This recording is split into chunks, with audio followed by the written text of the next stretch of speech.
ರೊಟೇಟಿವ್ device. हाँ राधे ने ಹೇಳಿದ್ನ सारे मरुदेश भाइयों को बहनों को मेरा नमस्कार. मैं डॉक्टर एस.पी. पद्म प्रसाद, कर्नाटक का एक विद्वान लेखक, आज श्री कन्हैयालाल जी सेठिया के बारे में, उनकी रचनाओं के बारे में कुछ बोलने के लिए घनश्याम जी के आह्वान को स्वीकार करके इधर बैठा हूँ. मैं आशा करता हूँ कि आप सबको मेरी बात अच्छी लगती है और कुछ संतोष आपको दे सकता है. खासकर राजस्थान से मेरा मोह मेरा बचपन से ही रहा. अभी तक मैं 3 बार राजस्थान में घूमा हूँ और कन्नड़ में राजस्थान के बारे में सबसे बड़ा प्रवास कथन ट्रैवेलोग वो मेरा ही है.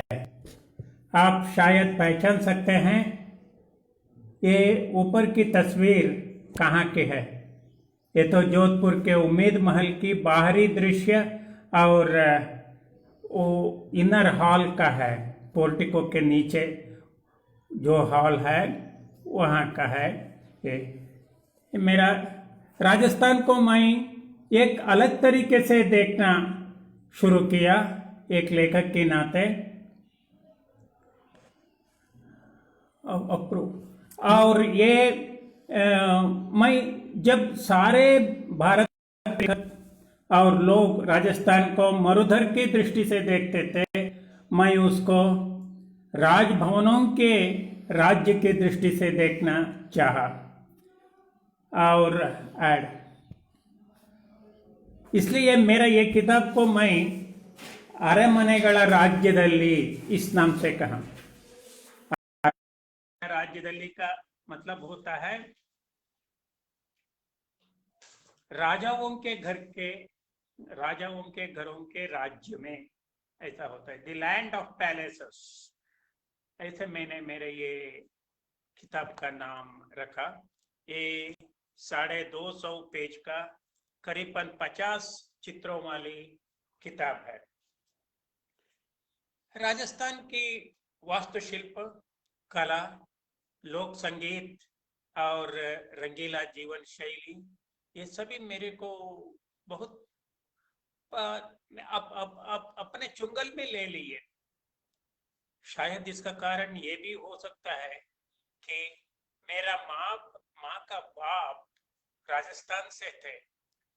करीबन 1880 या 90 में वे राजस्थान से, मुझे ना मालूम राजस्थान से किस जिले के, किस शहर के, किस गांव से वे आए थे. कर्नाटक के शिवमोगा जिले से भी 40 मील दूर की एक छोटा सा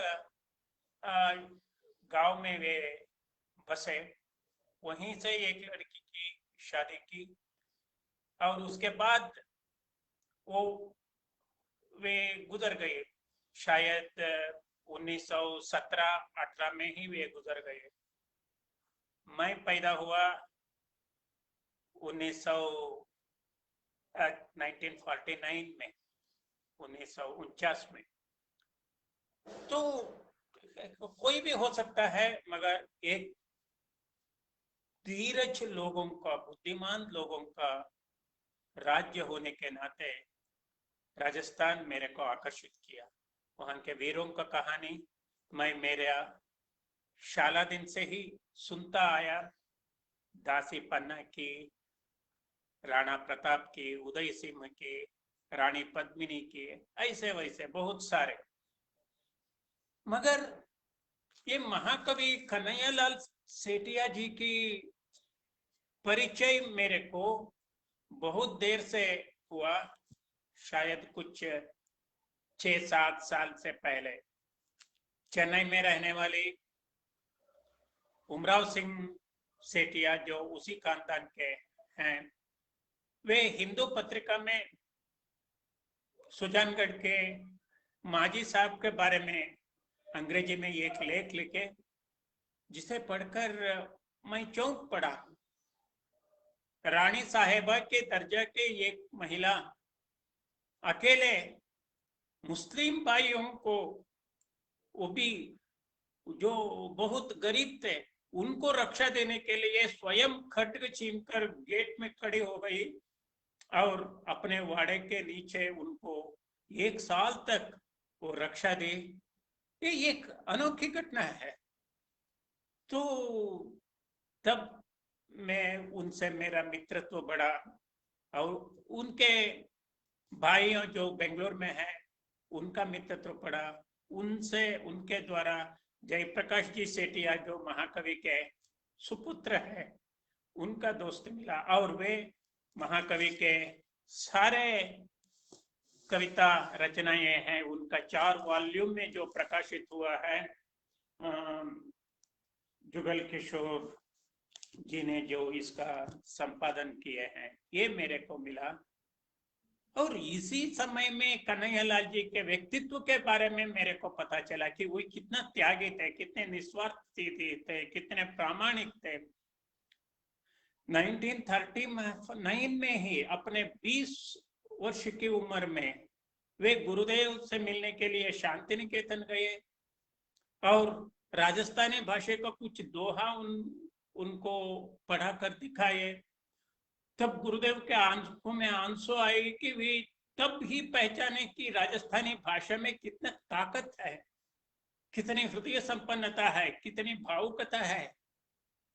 और गुरुदेव टैगोर ने तब मान लिया कि राजस्थानी भी एक शक्तिशाली भाषा है, जिसमें सभी भाव हम बहुत कलात्मक ढंग से हम अभिव्यक्त कर सकते हैं। ये पता चला। और वो एक श्रीमंत खानदान से आने वाले आते हुए भी गांधीवादी रहे। जितने पुरस्कार नकद उनको मिला, एक पैसा भी, एक कौड़ी भी वे घर को नहीं लाए। वे वहीं के वहीं किसी संघ को, संस्थान को और दीन दुखी दरिद्रों को वे अपने बांटकर सिर्फ वो प्रशस्ति फलक जो रहता है, मेमेंटो, सिर्फ उसी को घर लाए। और देश विभाजन के समय में जो लोग पाकिस्तान के भाग से दौड़कर इधर आए, उनको पुनर्वसित करने के लिए कोशिश की, उनके बच्चों के लिए एक शाला शुरू की, वे खुद पढ़ाए उन बच्चों को। इससे भी ज्यादा काम वे और 2 तरीके से की कि राजस्थानी भाषा को संविधान मान्यता मिलने के लिए वो बहुत कोशिश की और उन्हीं के कारण राजस्थानी भाषा को संविधानात्मक मान्यता तब मिली, नहीं तो शायद देर से मिल सकती थी। और इसके बाद आबू पहाड़ प्रदेश को जो गुजरात में मिलवा लेने का कोशिश चल रहा था, ये आमरण अनशन करके वो राजस्थानी संस्कृति का एक हिस्सा है, वही रहना चाहिए, ऐसा नारा लगा के वे बैठे। तब भी भारत सरकार ने आबू प्रदेश को राजस्थान में ही रखने का ऐलान किया और वो वही रहा है। राजस्थान का कई गर्व की स्थानों में वो आबू प्रदेश एक है। तो ऐसा एक महान व्यक्ति जो राष्ट्रभक्त भी थे, निस्वार्थी भी थे, उसके साथ कल्पनाशील कवि भी थे। हम कई ऐसे उदाहरण देखते हैं कि एक अच्छा कवि रहता है, बस आदमी के हिस्से से वो बुरा भी रहता है, मगर ऐसे लोग बहुत कम रहते हैं जो लिखते हैं वैसे ही जीते हैं और जो उनका अंतरंग के भावनाएं रहते हैं बहुत सुशील, प्रामाणिक और औदार्यपूर्वक होते हैं। कन्हैयालाल जी ऐसे एक भारत किसी राज्य के प्रजा भी, कोई भी भारतीय हो, कन्हैयालाल जी जैसे व्यक्तित्व को वे जरूर गौरव देना चाहिए। सिर्फ इतना ही नहीं, अपने दिल में बिठाना चाहिए। ऐसे एक व्यक्तित्व के बारे में बात करना एक तरह से मुश्किल भी है और एक कोने से आसान भी है। जब कन्हैयालाल जी के काव्य के बारे में भी मेरे को पता चला, तब मैंने तय किया कि इन्हीं के कुछ रचनाएं कन्नड़ में क्यों ना लूं। इससे पहले मैं कन्हैयालाल जी के बारे में 2 बार कन्नड़ के अखबारों में मैं कॉलम आर्टिकल लिखाया था, लेख लिखाया था। और ये मेरा एक किताब है, मेरा अभी तक 102 किताब छपे हैं और उसमें ये एक है। एक कन्नड़ के अखबार में मैं 2 साल तक हर हफ्ते में एक बार आर्टिकल्स लिखता था, लेख लिखता था। एक बार वहां मैं कन्हैयालाल जी के बारे में लिखा और ये बहुत जनप्रिय हुआ। कर्नाटक के लोगों को तब भी पता चला कि कन्हैयालाल जैसे एक महान कवि राजस्थान में हुआ, और वो भी हमारे इंडिपेंडेंस स्ट्रगल के समय में वो बहुत सक्रिय रहा। ऐसे तो मेरे को एक आइडिया आया कि कन्हैयालाल जी के लील टॉम्स को क्यों मैं कन्नड़ में अनुवाद ना करूं। इसका प्रेरणा एक तरह से जयप्रकाश जी से आया, और क्योंकि वो केंद्र साहित्य अकादमी का अवार्ड विनिंग था। केंद्र साहित्य अकादमी का एक स्कीम ऐसा है जो उसके अवार्ड विनिंग कृतियां रहते हैं, पुस्तकें, उनको भारत के सभी भाषाओं में अनुवाद करने का प्रोविजन है।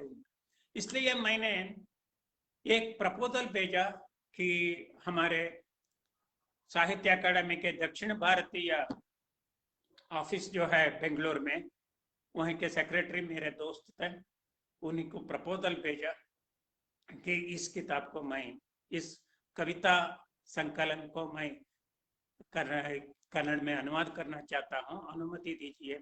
वे दिल्ली को भेजे, अनुमति आने में 6 महीने लग गए। इसी बीच में मैं उनका अनुवाद करता रहा। कितनी अच्छे कविताएं हैं इसमें। सिर्फ ये नहीं, कन्हैयालाल जी के किसी भी रचनाएं के हम ले लें, उसमें हम सब सरल और कलात्मक भावपूर्ण रचनाओं को हम देख सकते हैं।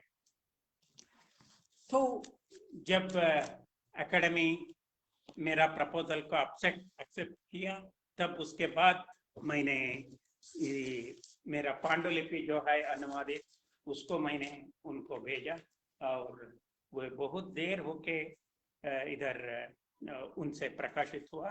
और वही एक किताब है जो नीले हक्की, हक्की का मतलब पंछी होता है, पक्षी, तो नीली का मतलब है ब्लू, नीला।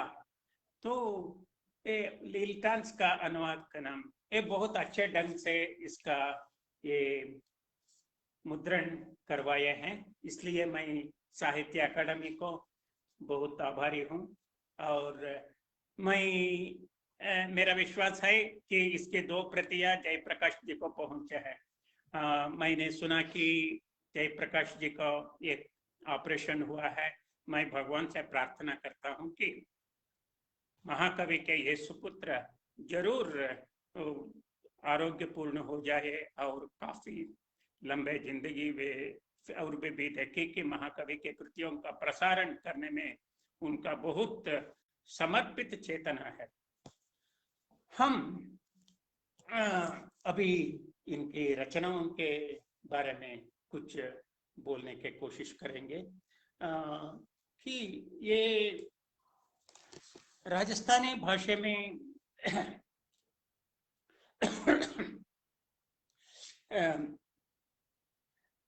जितनी भावपूर्णता है और जितनी सरलता है, ये मैं खुद नहीं समझ सकता कि क्यों मैं राजस्थानी पढ़ना या उसका समझने में असमर्थ हूँ।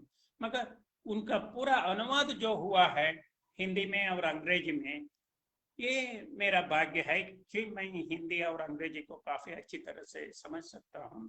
और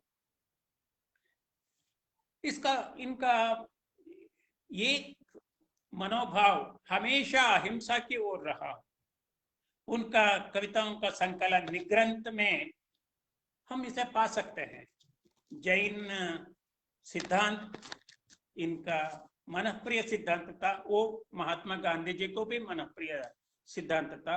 तो इनके ये निग्रंथ संकलन में पूरे पूरे जैन सिद्धांतों के बारे में बोलने वाला, उसको बहुत कम शब्दों में एक्सप्रेस करने वाले बहुत सारे कविताएं हैं। वो कविता संकलन का नाम ही जो निग्रंथ, वो ही जैन फिलॉसफी से लिया गया है।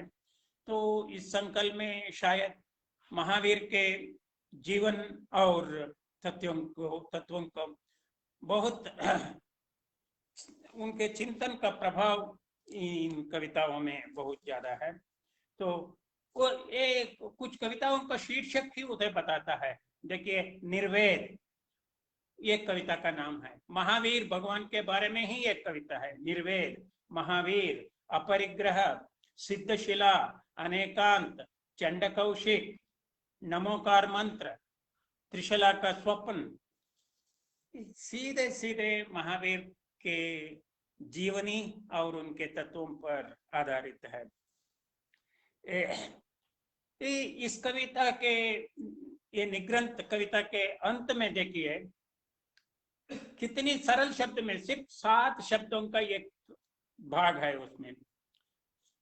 कहा सब अन कहा, शेष सब स्वगत रहा। इतने छोटे से शब्द में कितनी ध्वन्यात्मक ढंग से वे बोलते हैं। जो हम कह पाते हैं वो बहुत कम रहता है, जो हम नहीं कह पाते हैं वो बहुत ज्यादा रहता है। कहा सब अन कहा, शेष सब स्वगत रहा। जो मैं कहना चाहता हूं वो मैं नहीं कह पाता हूं। क्यों? जो भाव है सभी शब्दों में नहीं आता, और शब्दों में आने पर भी बहुत सारे कारणों से हम उसे अभिव्यक्त नहीं कर पाते, क्योंकि किसी को भी हानि ना हो, दर्द ना हो, इस कारण से। आत्मबोध ये महाकवि का और एक संकलन है। इस संकल्प में करीबन 75 पोएम्स है। इनकी कविताओं के कुछ सामान्य लक्षण हम बता सकते हैं। इन कविताओं को हम पढ़े तो, ध्यान से पढ़े तो, देखिए इसमें एक क्या है, कुछ सामान्य लक्षण। ये अंग्रेजी अनुवाद रहने वाले संकलन में संपादक कुछ बहुत अच्छे बात बताए हैं। उनके अलावा भी कुछ बात हम बता सकते हैं। भाषा की सरलता, ये एक लक्षण है इनका। भाषा की सरलता और कम शब्दों का प्रयोग।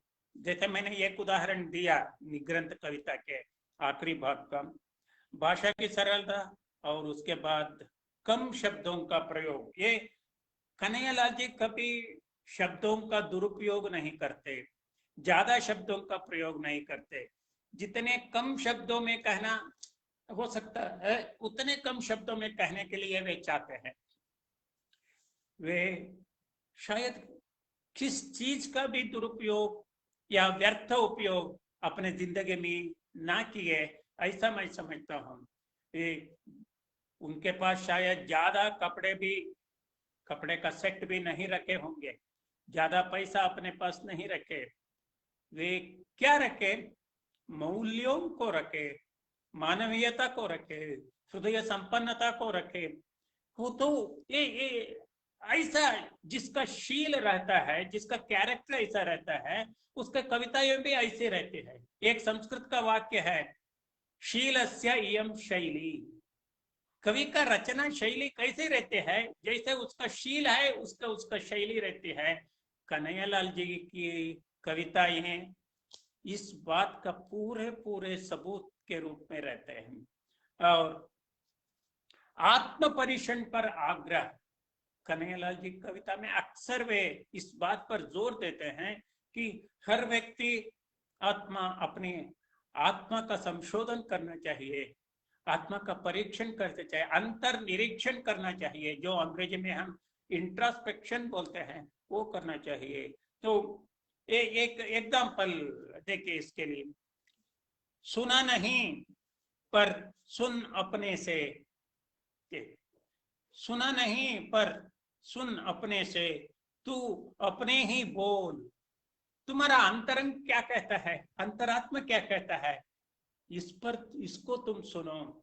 अगर हर व्यक्ति अपने अंतरात्मा को सुनता है और उस वाणी पर चलता है, अंतर्वाणी पर चलता है, तब शायद दुनिया में किसी बुराई नहीं हो सकती, किसी बुराई नहीं हो सकती। ये कन्हैयालाल जी का विश्वास था, ये वह अपना चलने का ढंग था, अपना जिंदगी का ढंग था, वो जो अपने अंतरात्मा को प्रिय लगा उसी को वे बाहर के लोगों के लिए, जो वे खुद नहीं कर सकते वे लोगों को नहीं बोले। ये प्रामाणिकता का ये बहुत बड़ा उदाहरण है। वो ऐसा एक जीवंत सक्षम उदाहरण के रूप में कन्हैयालाल जी हमारे समय में रहे। दुरदृष्ट की बात है मैं उनको ना देख सका। और ये देखिए यही आगे बढ़ते हैं वे इसी में स्वगत, स्वगत कविता की पंक्तियां हैं ये। सुना नहीं पर सुन अपने से, तू अपने ही बोल। निज से यदि साक्षात चाहता, अंतर के पट खोल। तुम निजी से, तुमसे ही परिचित कराना चाहते हो, तो तुम्हारा अंतरंग के आगे जो पट रखा है तुमने, उसको खोल दो, उसको निकाल दो, तब तुम्हारा अंतरंग में क्या है वो तुम्हें दिख पड़ेगा। तो ये इनके और उनके समस्त काव्य जो 4 भागों में मौजूद है हमारे सामने, बहुत परिश्रम पूर्व का काम है। इसके लिए इनके प्रकाशक और संपादक के लिए मैं बहुत आभारी हूँ।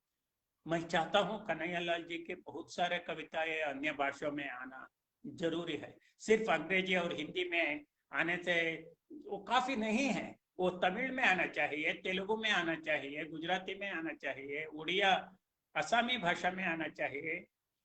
एक दर्शन सारे भारतवर्ष में फैल जाना चाहिए, जिससे भारतवर्ष के काव्य प्रेमियों के दिल में कम से कम एक उल्लास पैदा हो सके, एक उम्मीद पैदा हो सके कि हम भी इस पवित्र धरती के एक मूल्यवान चीज है और हमारे जिंदगी भी मूल्यवान होना चाहिए। तो ये इनकी सारे कविताओं में 4 अंश या भावनाओं का हम ट्रेस कर सकते हैं, इनको पहचान सकते हैं, इनका लकीर को हम पकड़ सकते हैं। तो ये 4 अंश के पीछे उनके सारे रचनाएं फिरते रहते हैं। एक मातृभूमि और मातृभाषा की ओर उनका प्यार, एक और भारत देश और उसके परंपरा पर उनका अटूट श्रद्धा, और तीसरा अंश है मानवीयता, ह्यूमैनिटेरियनिज्म, और चौथा अंश है आत्मज्ञान या आत्मज्ञान पाने के बारे में जोर देना। उनके हर एक रचना में इनमें से एक ना एक अंश हमेशा हमें ऊपर ही दिखाई देता है, जरूर मौजूद रहता है वो। तो मैंने जैसे पहले ही बोला, शीलस्य इयं शैली, जैसा आदमी का शील रहता है, जैसा कवि का शील रहता है, उसी तरह उसका शैली रहता है। इसका सबूत यहाँ सभी मिलता है। तो इस बात महाकवि जी की जितनी जीवनी और कविता दोनों में के बारे में 100% सच निकलता है। और शब्दों का अंतरंग शोध सेठिया के लिए बहुत प्रिय था। शब्दों का अंतरंग जो है उसका खोजना, उसका शोध करना इस महाकवि के लिए बहुत प्रिय काम था। तो उनकी तथागत पद्य में है, नहीं गत आगत अनागत निरधि निरवधि जिसकी उपलब्धि व तथागत, ये बुद्ध के बारे में लिखा हुआ कविता है। नहीं गत आगत अनागत निरवधि जिसकी उपलब्धि वह तथागत। तथागत कब होता है, तत्व कब आता है? वो जहां आना या जाना कुछ नहीं रहता और उस जिसकी अवधि नहीं रहती, शाश्वत रहता है, तब उस इसका परिणाम होता है तथागतत्व का, बुद्धत्व का उभर आना। तो एक उपमाएं अनेक रचनाओं में अनोखे ढंग से आते हैं। ये इनकी कविताओं को पढ़ते समय हमको ये नहीं मालूम होता है कि किसी और कवि से या किसी और संस्कृत से प्रभावित हुआ है। ये इनकी कविता में जो कलात्मकता हमें बाहर आता है, नजर आता है, वो इनका ओरिजिनल है। तो इसलिए एक अनोखी उपमाएं हमेशा हमें देख पड़ता है। रात के तम को वे कहते हैं, तम अंधकार जो रहता है, तारक पुष्पित तम तमाल तरुवर। रात में एक वृक्ष खड़ा रहता है, ऊपर बान आग गगन के आंगन में तारे रहते हैं, जब देते हैं तारक पुष्पित तम तमाल तरुवर। कितना अनोखा है, ये किसी संस्कृत कवि की रचना में नहीं आता है। और विश्व उसके नीचे सो रहा है। ये रात के अंधकार ही एक तरुवर है, एक महान वृक्ष है, वो तारों से पुष्पित है और विश्व उसके नीचे निश्चिंत सो गया है। उनके लीलटांस संकलन के एक छोटी सी कविता, सिर्फ 8-9 शब्दों की, वो एक है, ए garbage heap, hell to a flower, heaven to a seed। जो हम ना चाहते हैं, छोड़े रहते हैं, उसकी वैसे चीज किसी के लिए मृत्यु होता है और किसी के लिए वो स्वर्ग होता है। ये देखिए, हेल एंड हेवन इस कविता का नाम है। कितना है इसमें शब्द? चार, सिर्फ 8 शब्दों का एक छोटी सी कविता है। इसमें मैं कन्नड़ में अनुवाद किया हूं, अंग्रेजी में। एक गार्बेज ही, hell to a flower, heaven to a seed, ಕೊಳೆವ ಕಸದ ಒಂದು ಗುಡ್ಡೆ। ಕೊಳೆವ ರಾಟನ್, ಗೆಟಿಂಗ್ ರಾಟನ್, ಕಸದ वेस्ट मटेरियल, ಒಂದು गुड्डे ही एक राशि, हूविगे नरक, ये पुष्प के लिए नरक बन जाता है, मगर उसमें एक बीज लगा दिया तो वो स्वर्ग बन जाता है। उसको वो जगह ही उस बीज के लिए स्वर्ग है। वो उधर ऊपर आ सकता है, जन्म लेता है, वो पौधा होता है, वो फल दे सकता है, फूल दे सकता है। तो ಕೊಳೆವ ಕಸದ ಒಂದು ಗುಟ್ಟೆ ಹೂವಿಗೆ नरक बीज के स्वर्ग। ये कॉन्ट्रडिक्शन जो है जिंदगी में, ये लौकिक जगत में, उसको ये कितनी छोटे ही शब्द में, कितने सरल शब्द में, कितनी छोटे संख्या के शब्दों में ये हमारे आगे रख सकते हैं। इसकी कलात्मकता, ये this type of concised expression बहुत संग्रहित रूप में बहुत उच्च भावना को, आलोचन को वे बाहर रख सकते हैं।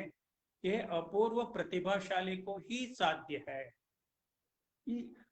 कन्हैयालाल जी महाकवि क्यों बन सकते हैं? क्योंकि इसी कारण से बहुत सरल और कम संख्याओं के शब्द में बहुत उन्नत उच्च भावना को वे सशक्त तरीके से अभिव्यक्त कर सकते हैं, इसलिए वो अच्छे महाकवि हो सकते हैं, नहीं तो नहीं।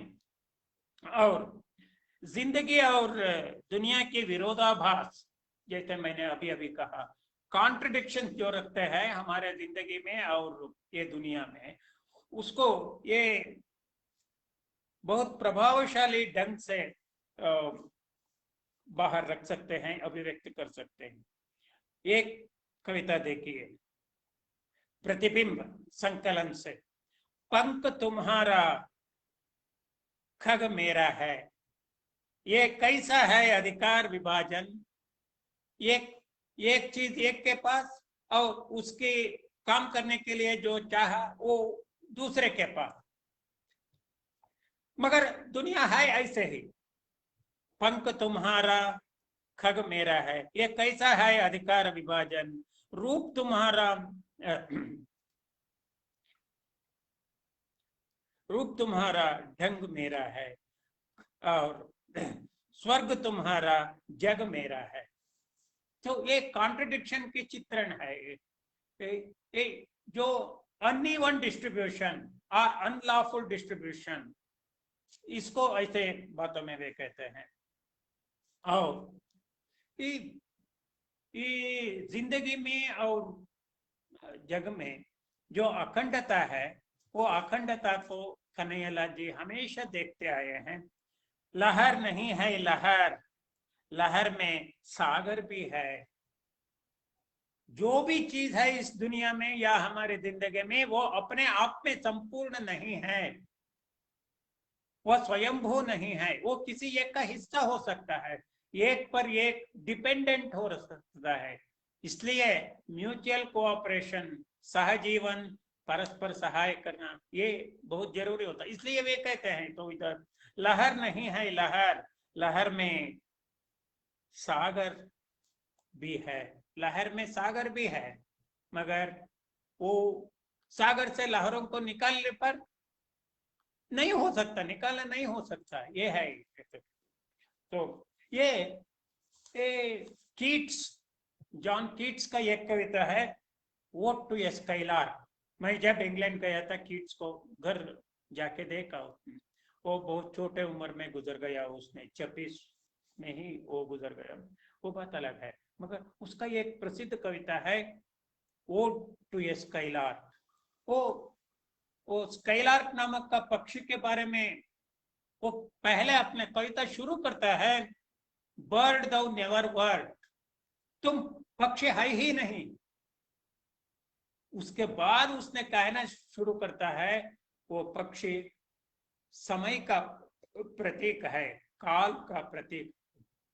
ऐसे वो उसका विस्तृत करता है, आता है। अभी 200 साल के बाद भी वो अंग्रेजी का एक मशहूर कविता है। तो इसी को याद आता है कन्हैयालाल जी की ये इन पंक्तियों को देखते। लहर नहीं है लहर, लहर में सागर भी है। तो सागर का एक हिस्सा है वो। इसी तरह हमारे जिंदगी के और जगत के और एक कविता है उनका, डीड्स दैट काउंट। हमारे जिंदगी में गिनती किसके आता है? क्या अधिकार की, पैसे की, या कितने साल उसने दिया इसकी, या कितने नंबर है उसके पीछे, जैसे मंत्री बनने में रहता है उसकी क्या है? तो ये कहते हैं, डीड्स दैट काउंट, करनी जापानी। Man may be good or evil. It is the time that matters. So समय के मुताबिक एक आदमी अच्छा भी हो सकता है, बुरा भी. Man may be good or evil. It is the time that matters. Looks may be comely or ugly. It is the virtue that matters. Trusted. तो एक आदमी खूबसूरत भी हो सकता है, रह सकता है, या तो कुरूपी भी, मगर वो गिनती में नहीं आता. उसका वर्च्यूज, कैरेक्टर्स जो है, क्वालिटीज जो रहता है, वो काम में आता है. लाइफ में बी लॉन्ग और short. It is the deeds that count. जिंदगी बड़ी लंबी भी हो सकती है या छोटी भी, मगर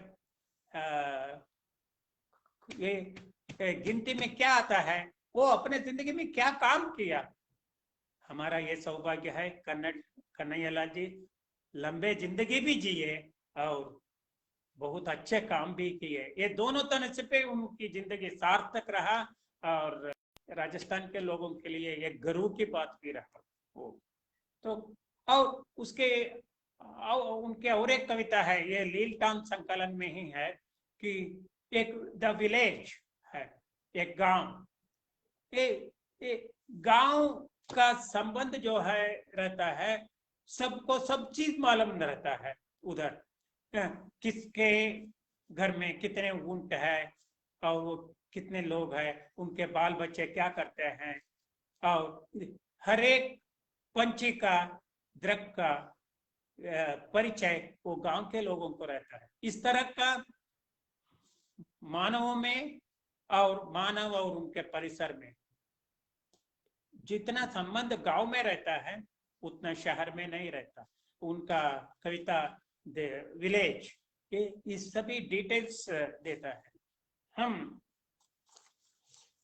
याद रखना चाहिए कि जो राजस्थानी भाषा का सौंदर्य और ताकत को गुरुदेव रविंद्रनाथ टैगोर को मनोनीत करवाया, वही व्यक्ति और कोई नहीं, कन्हैयालाल जी थे. वे अभी अपनी छोटी उम्र में. तो इसके लिए कविता भाषा का तोलने का, कविता अपनी भाषा को तोलने का एक ढंग रहा. ये कविता क्या है, ये अपने ही एक कविता में बोलते हैं. कविता क्या है? भाषा का सामर्थ्य का तोलने वाला बैलेंस, ताकत, ऐसे बोलते हैं. और ऐसे बहुत सारे अच्छी बात कन्हैयालाल जी के कवित्व में मौजूद रहता है. और इसलिए ये कन्हैयालाल जी एक प्रातस्मरणीय कवि ही नहीं, प्रातस्मरणीय आदर्श व्यक्ति भी है. हम ये कामना करना चाहिए कि हमारा जिंदगी भी कन्हैयालाल जी जैसे हो, मगर सब में वो धैर्य नहीं रहता. सरल जीवन बीतने के लिए धैर्य भी चाहिए और प्रामाणिकता भी चाहिए. बहुत सारे लोगों में नहीं रहता. हम सिर्फ उस दिशा में कोशिश कर सकते हैं. इतना बात बोलते बोलते इस अवसर को जो घनश्याम जी ने मेरे को दिया, वो इसके लिए मैं आभारी हूँ. और बहुत लोगों ने, मित्रों ने इधर कमेंट्स भेजे हैं, उसको मैं बाद में पढ़ लेता हूँ. वो जो श्रोतागण है और जो व्यवस्थापक है, उन सबको मैंने आभार व्यक्त करते हुए मेरा बात अभी इधर खत्म करता हूँ. जय भारत.